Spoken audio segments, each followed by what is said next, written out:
কৃষ্ণ পৰম শ্ৰদ্ধাৰ বা বান্ধৱ মাতৃ হব আমি ক্ৰমশ আগবঢ়াই অহা নিৰ্গুণ শাস্ত্ৰ মহাভাগৱত ভাগৰ পৰ্যালোচনা আজি আমি তৃতীয় স্কন্ধৰ চতুৰ্দশ অধ্যায়ৰ এই পৰ্যালোচনা আগবঢ়াবলৈ আমি মনস্থ কৰিছোঁ আৰু ইয়াৰ বাবেই মই সমূহ বাপ বান্ধৱ আৰু আই মাতৃ সবৰ ওচৰত সেৱা ধৰিছোঁ। ব্ৰহ্মাদি কৰি জীৱ যত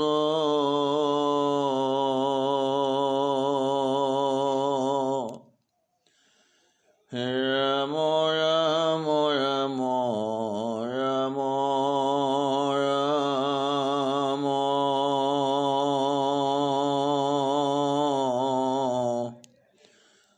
মায়া হয় যাৰ মাজে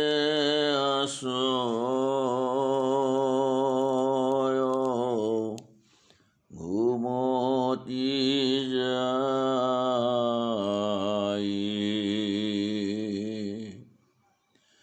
তুমি হে চৈতন্য সনাতন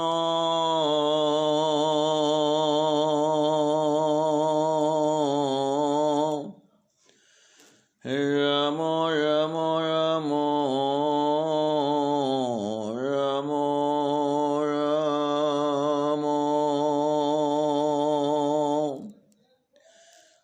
আমি অচেতনক দিও নাথ জগাই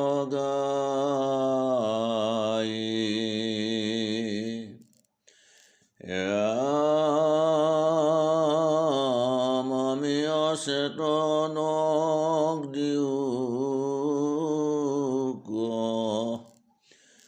নাথ জগাই।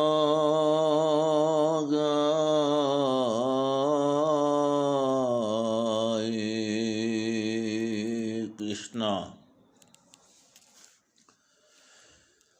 নাৰায়ণে যেতিয়া জৰ গুণ বিশিষ্ট তিনি গুণ সতৰজতম সমন্বিতে ব্ৰহ্মা বিষ্ণু আৰু ৰুদ্ৰক স্বজন কৰি ব্ৰহ্মাক সৃষ্টিৰ দায়িত্ব অৰ্পণ কৰিছিল আৰু ব্ৰহ্মায়ো তেওঁৰ সেই সৃষ্টিৰ দায়িত্ব তেওঁৰ দেহৰ পৰাই পুত্ৰ স্বয়ম্ভুৱ মনু আৰু তেওঁৰ এই কন্যা শতৰূপাক জন্ম দি কেনেকৈ এই ব্ৰহ্মাণ্ডত প্ৰজাৰ বৃদ্ধি কৰিব পাৰি ইয়াৰ উপায় চিন্তা কৰিলে আৰু সেই উদ্দেশ্যেই শতৰূপা আৰু স্বয়ম্ভুৱ মনুক প্ৰজাৰ সৃষ্টি কৰিবলৈ নিৰ্দেশনা দিলে। স্বয়ম্ভুৱ মনুৱে প্ৰজা সৃষ্টি কৰিবৰ বাবে আগ্ৰহী, কিন্তু এনে সময়তেই তেওঁৰ পিতৃ ব্ৰহ্মাক সুধিছিল যে পিতৃ আমি তোমাৰ আদেশ পালন কৰিবলৈ সাজু, কিন্তু আপুনি মোক কওক যে আমাৰ স্থান ক'ত আৰু আমি যিসকল প্ৰজাক সৃষ্টি কৰিম সেইসকলৰ স্থান ক'ত। তেতিয়া ব্ৰহ্মায়ো চিন্তা কৰিছিল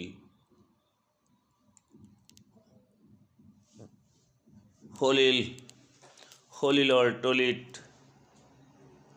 নিমজ্জিত হৈ থকা পৃথিৱীক উদ্ধাৰ কৰিবৰ বাবে স্বয়ম্ভুৱ মনুৰ অনুৰোধ মতে স্বয়ম্ভুৱ মনুৰ অনুৰোধ ক্ৰমে সলিল সমাধিত সলিলৰ তলিত নিমজ্জিত হৈ থকা পৃথিৱীক উদ্ধাৰৰ বাবে তেওঁ ভগৱন্তক ধ্যান কৰিবলৈ বহিল আৰু তেওঁৰ ধ্যানত সন্তুষ্ট হৈ ভগৱন্তই বৃদ্ধ আঙুলিৰ সমান আকাৰৰ বৰাহ ৰূপেৰে তেওঁৰ সন্মুখত থিয় হ'ল। মহৰ্ষি মৈত্ৰেয়ৰ পৰা ভগৱানৰ বৰাহ অৱতাৰৰ কথা শুনাৰ পাছত ব্ৰতনিষ্ঠ বিদুৰে মৈত্ৰেয় ঋষিক গীতাঞ্জলি পুতে অনুৰোধ কৰিছে যাতে ভগৱানৰ অপ্ৰাকৃত লীলাসমূহৰ বৰ্ণনাও যেন তেওঁক ব্যাখ্যা কৰি শুনায়, কিয়নো যিমানেই পৰম পুৰুষৰ লীলা গুণ চৰিত্ৰ শ্ৰৱণ কৰিছে সিমানেই তেওঁৰ তৃষ্ণা বাঢ়িয়েই আছে। গতিকে বিদুৰে মৈত্ৰেয় ঋষিৰ পৰা কৃষ্ণৰ কথা অনৰ্গল শুনাৰ বাঞ্ছা কৰিছে। হে মুনিশ্ৰেষ্ঠ, মই শুনিছোঁ দৈত্য হিৰণ্যাক্ষ যজ্ঞমূৰ্তি পৰমেশ্বৰ ভগৱান বৰাহৰ দ্বাৰা নিহত হৈছিল। ভগৱানে তেওঁৰ লীলা প্ৰকাশৰ বাবেই সমুদ্ৰতলিৰ পৰা পৃথিৱীক উদ্ধাৰ কৰিছিল। সেই সময়ত কি কাৰণে দৈত্যৰাজৰ লগত বৰাহদেৱৰ যুদ্ধ হৈছিল, এই কথা জানিবৰ বাবে মই অত্যন্ত আগ্ৰহী। পৰম পুৰুষ ভগৱানৰ লীলা গুণ মহিমা আদি শুনি শুনি মোৰ হেঁপাহ পলোৱা নাই। এই বিষয়ে বিস্তৃতভাৱে বৰ্ণনা কৰক। মহৰ্ষি মৈত্ৰেয়ৰ বিদুৰৰ সুমধুৰ কণ্ঠৰে যি প্ৰশ্নৰ অৱতাৰণা কৰিছে সেই প্ৰশ্নসমূহৰ উত্তৰ প্ৰদানৰ বাবে সাজু হৈছে, কিয়নো মৈত্ৰেয় ঋষি ভগৱানৰ অৱতাৰৰ সমূহৰ লগত সম্পৰ্কিত ঋষিশ্ৰেষ্ঠ আৰু মৰণশীল ব্যক্তিসমূহৰ মুক্তিৰ উপায় দান কৰোঁতাও তেওঁৱেই। মহৰ্ষি নাৰদৰ পৰা সমস্ত বিষয় শ্ৰৱণ কৰি মহাৰাজ উত্তানপদৰ পুত্ৰ ধ্ৰুৱই পৰমেশ্বৰ ভগৱান সম্বন্ধে জ্ঞান লাভ কৰিছিল আৰু মৃত্যুকো জয় কৰি ধ্ৰুৱই পদাৰ্পণ কৰিছিল ভগৱত ধামত। বৰাহৰূপী ভগৱানৰ লগত হিৰণ্যাক্ষৰ যুদ্ধৰ কাহিনী বহু বছৰ আগতেই যেতিয়া দেৱতাসকলে ব্ৰহ্মাক এই কথা সুধিছিল আৰু ব্ৰহ্মায়ো দেৱতাসকলৰ আগত যেতিয়া এই কাহিনীৰ অৱতাৰণা কৰিছিল তেতিয়াই মৈত্ৰেয় ঋষিয়ে সকলো কথা ব্ৰহ্মাৰ পৰাই জানিছিল। দক্ষ কন্যা দিতিয়ে যেতিয়া কাম পীড়িতা হৈ সন্ধ্যাকালত মৰীচি পুত্ৰ কশ্যপ অৰ্থাৎ দিতিৰ স্বামীৰ ওচৰত মৈথুনৰ বাবে অতি আগ্ৰহী হৈ ঋষি কাশ্যপক অনুনয় বিনয় কৰিছিল। সূৰ্যাস্তৰ সময়ত কশ্যপ ঋষি যজ্ঞশালত শ্ৰীবিষ্ণুৰ সন্তুষ্টিৰ অৰ্থে যজ্ঞত আহুতি প্ৰদানত সমাধিস্থ হৈ আছিল। সেই স্থানতেই দিতিয়ে আহি তেওঁৰ মনৰ কামনা বাসনা স্বামীৰ আগত ব্যক্ত কৰিছে। হে স্বামী, আমি কামত জৰ্জৰিত হৈ আছোঁ। মোৰ প্ৰতি দয়া কৰি আপুনি মোৰ মনৰ কামনা পূৰ্ণ কৰক। দিতিয়ে তেওঁৰ সতিনীৰ পুত্ৰ শৱক দেখি অন্তৰত হিংসাৰ দাবানলত জ্বলিছে। গতিকে পুত্ৰ কামনাৰে দিতিয়ে স্বামীৰ ওচৰত ৰতি প্ৰাৰ্থনা কৰিছে। আপুনি এই কাৰ্যত অত্যন্ত সুখী হওক। আপুনি জানেই পতিৰ আশীৰ্বাদ পালে পত্নীয়ে জগতত সন্মান লাভ কৰে আৰু আপোনাৰ দৰে স্বামীয়ে সন্মান লাভ কৰি যশস্বীৱান হওক, কিয়নো আপোনাৰ উদ্দেশ্যই হৈছে জগতত প্ৰজাৰ বৃদ্ধি কৰা। আমি কাক পতি হিচাপে গ্ৰহণ কৰিব বিচাৰোঁ সেই কথা আমাৰ পিতৃদেৱ দক্ষই আমাক সকলোকে ভাগে ভাগে সুধিছিল আৰু আমাৰ মনৰ অভিলাষৰ কথা বুজি আমাৰ পিতৃদক্ষই তেওঁৰ 13গৰাকী দুহিতাকেই তুমি হেন স্বামীক অৰ্পণ কৰিলে। আমি সেয়েহে তোমাৰ অনুব্ৰতা। সেই কমললোচন, কৃপা কৰি মোৰ মনৰ বাসনা আপুনি পূৰ্ণ কৰক। আৰু আপুনি জানে, যেতিয়া আৰ্তজনে কোনো পুৰুষৰ শৰণাপন্ন হয় তেতিয়া সেই নিবেদন বিফল নহয়। মৰিচিতনয় কশ্যপ উপায়ন্তৰ হৈ বহুভাষিনী আৰু কামত জৰ্জৰিতা দিতিক সান্তনা বাণীৰে কৈছিল, হে প্ৰিয়ে, তুমি যি কামনা কৰিছা তোমাৰ অভিলাষ মই পূৰ্ণ কৰিম, কিয়নো ত্ৰিবৰ্গ সিদ্ধি হয় একমাত্ৰ স্ত্ৰীৰ দ্বাৰা।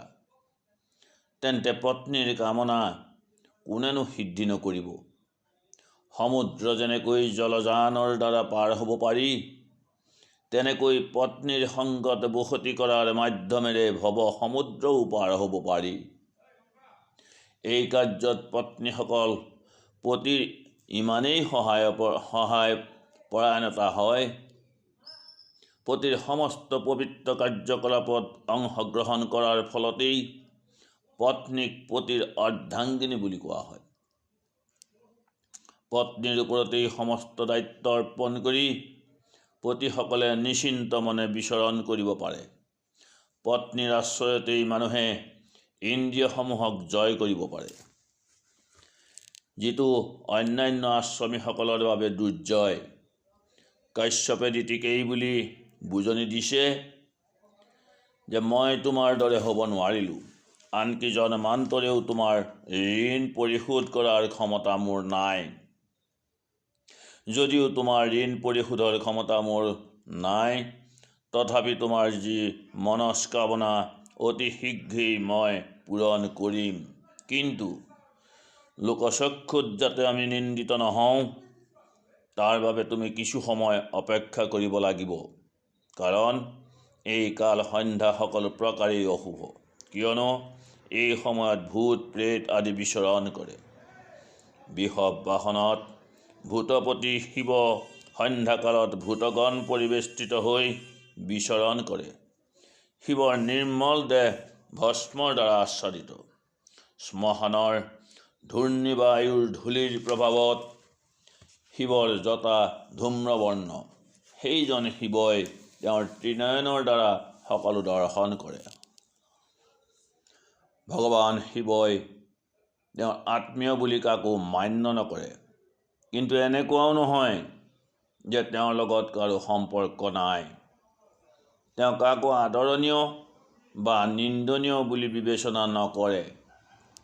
এতিয়া আমাৰ কৰ্তব্য তেওঁৰ উদ্দিষ্ট প্ৰাৰ্থনাৰে তেওঁৰ পূজা কৰি তেওঁক সন্তুষ্ট কৰা। এই জগতত ভগৱান শিৱৰ সমান মহত্ব কোনো নাই। সেইকাৰণে সকলোৱেই শিৱৰ চৰিত্ৰ অনুসৰণ কৰোঁ। তথাপি তেওঁ সমূহ ভগৱত ভক্তসকলক মুক্তি দিয়াৰ কাৰণে পিশাচৰ নিচিনা আচৰণ কৰে। কুকুৰৰ ভক্ষিত এই শৰীৰটো যিসকলে নিজৰ অৰ্থাৎ আত্মবুদ্ধি জ্ঞান কৰে, মই আৰু মোৰ জ্ঞান কৰে, বস্ত্ৰ অলংকাৰ আদিৰ দ্বাৰা লালন পালন কৰে, সেই মূৰ্খসকলে শিৱ যে আত্মাৰাম সেই কথা নাজানি তেওঁক উপহাস কৰে। স্বয়ং ব্ৰহ্মায়ো শিৱক অনুসৰণ কৰে। তেওঁৱেই জড়জাগতিক সৃষ্টিৰ কাৰণস্বৰূপ আৰু মায়াৰো নিয়ন্তা। শিৱই হৈছে জীৱ আৰু তেওঁৱেই মহান, কেৱল তেওঁৰ পিশাচৰ আচৰণ অভিনয়হে মাত্ৰ। দিতিয়ে কিন্তু মানি লোৱা নাই। কশ্যপে ইমান তত্ত্বগধুৰ মধুৰ বাণীৰে দিতিক প্ৰবোধ দিয়া স্বত্তেও তেওঁ স্বামীৰ কাপোৰত ধৰি এইবাৰ অনুনয় বিনয় কৰিছিল। কশ্যপেও পত্নীৰ অভিপ্ৰায় বুজি নিষিদ্ধ কৰ্মতেই ৰত হ'বলৈ বাধ্য হ'ল আৰু নিয়তিৰ প্ৰতি প্ৰণাম জনাই নিৰ্জন স্থানত দুয়ো শয়ন কৰিছিল। ইয়াৰ পাছত কশ্যপে স্নান প্ৰাণায়াম আদি কৰি বাক সংযম কৰি আৰু সনাতন ব্ৰহ্মজ্যোতিৰ ধ্যান কৰিছিল। দ্বিতীয়ে তেওঁৰ দোষমুক্ত আচৰণেৰে লজ্জাভাৱে তলমূৰকৈ স্বামীৰ ওচৰলৈ গৈছিল আৰু কৈছিল, সমস্ত জীৱৰ প্ৰতি ৰুদ্ৰৰ ওচৰত আমি মহা অপৰাধ কৰিলোঁ। তথাপি তেওঁৰ ওচৰত প্ৰাৰ্থনা, তেওঁ যেন আমাৰ গৰ্ভ নষ্ট নকৰে। এই ৰুদ্ৰৰূপী ভগৱান শিৱক কোটি কোটি নমস্কাৰ। তেওঁ হৈছে সৰ্বমংগলময় আৰু ক্ষমাশীল, কিন্তু দণ্ডনীয়জনক তেওঁ উচিত দণ্ডও প্ৰদান কৰে। তেওঁ মোৰ ভগ্নীপতি, সেইকাৰণে প্ৰাৰ্থনা জনাইছোঁ আমাৰ প্ৰতি যেন তেওঁ প্ৰসন্ন হওক। তেওঁ সকলোকেই ক্ষমাদান দিব পাৰে। তেওঁ সমূহ ঐশ্বৰ্যৰ বিগ্ৰহ। এই সময়ত দিতিৰ মনত ভয়ৰ ভাৱ, কিয়নো অসময়ত নিয়ম বহিৰ্ভূত কাৰ্যত পতিক লিপ্ত কৰাইছিল। তথাপি মহৰ্ষি কশ্যপে দিতিক সান্তনাহে দিছিল আৰু ঋষি কশ্যপে তেওঁৰ সন্তানৰ কল্যাণ কামনা কৰিছিল। কশ্যপে কৈছিল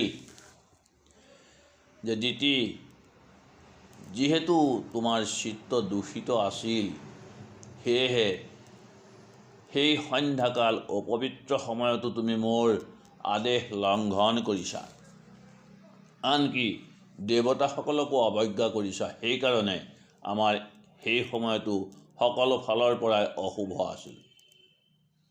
দিতি, তোমাৰ এই অভিশপ্ত গৰ্ভত দুটি কুলাংগাৰ পুত্ৰই জন্ম ল'ব আৰু সেই পুত্ৰদ্বয় ত্ৰিলোকৰ শোকৰ কাৰণ হ'ব। তেওঁলোকে নিৰন্তৰ অন্যায় অত্যাচাৰত লিপ্ত হ'ব। তেতিয়াই সমস্ত জীৱৰ শুভাকাংক্ষী জগদীশ্বৰ ভগৱানে অৱতাৰ গ্ৰহণ কৰি ইন্দ্ৰই যেনেকৈ তেওঁৰ বজ্ৰৰ দ্বাৰা পৰ্বতসমূহকো চূৰ্ণ কৰিব পাৰিছিল, সেইদৰে ভগৱানে তোমাৰ পুত্ৰদ্বয়ক সংহাৰ কৰিব। দিতিৰ মনত কোনো দুখ দেখা নগ'ল, বৰং তেওঁ আত্মসন্তুষ্টিহে লভিলে, কিয়নো যিহেতু তেওঁৰ পুত্ৰদ্বয় সুদৰ্শন চক্ৰধাৰী পৰমেশ্বৰ ভগৱানৰ হাতত নিহত হ'ব, সেয়েহে দিতিয়ে এই কাৰ্যক অত্যন্ত শুভ বুলিহে সন্তুষ্টি লভিছে। দিতিয়ে প্ৰাৰ্থনা জনাইছে যাতে তেওঁৰ পুত্ৰদ্বয় কোনো ভগৱত ভক্তৰ দ্বাৰা শাপিত হৈ মৃত্যু হ'ব লগা নহয়। কাৰো ক্ৰোধৰ সন্মুখীন নহৈ একমাত্ৰ পৰমেশ্বৰ ভগৱানৰ হাতত নিহত হোৱাটোহে দিতিয়ে কামনা কৰিলে। তোমাৰ শোক অনুতাপ আৰু তোমাৰ উচিত বিচাৰ পৰমেশ্বৰ ভগৱানৰ প্ৰতি তোমাৰ যি একান্ত ভকতি, ভগৱান শিৱ আৰু মোৰ প্ৰতিও তোমাৰ যি শ্ৰদ্ধা, ইয়াৰ ফলতেই তোমাৰ পুত্ৰ হিৰণ্যকশিপুৰ পুত্ৰসকলৰ ভিতৰত প্ৰহ্লাদ ভগৱানৰ একান্ত ভক্ত হ'ব আৰু তেওঁৰ কীৰ্তি ভগৱানৰ দৰেই বিস্তাৰ কৰিব। প্ৰহ্লাদক অনুসৰণ কৰাৰ কাৰণে সাধুসকলে বৈৰী ভাৱ এৰি মুক্ত হ'বলৈ চেষ্টা কৰিব।